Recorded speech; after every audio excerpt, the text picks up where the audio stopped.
राजा आ जाइए।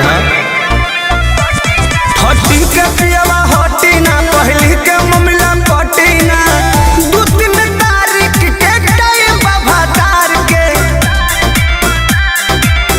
आ जाइए 4 के चल जाइए मार के आ जाइए 4 के चल जाइए मार के। अरे आँख मार के चल जाइए जान।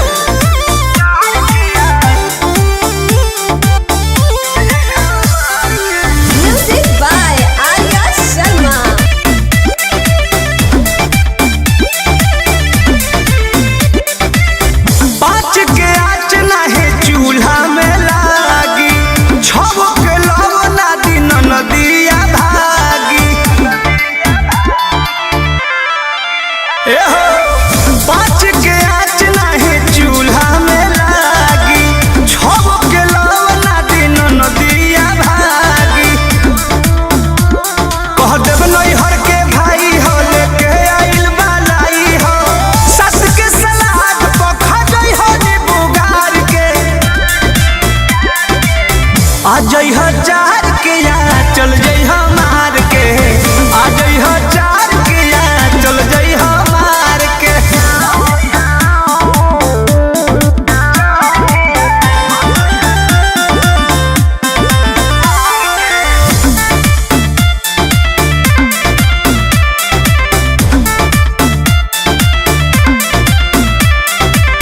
कृष्ण पे गरती पर मोध परेशानी बा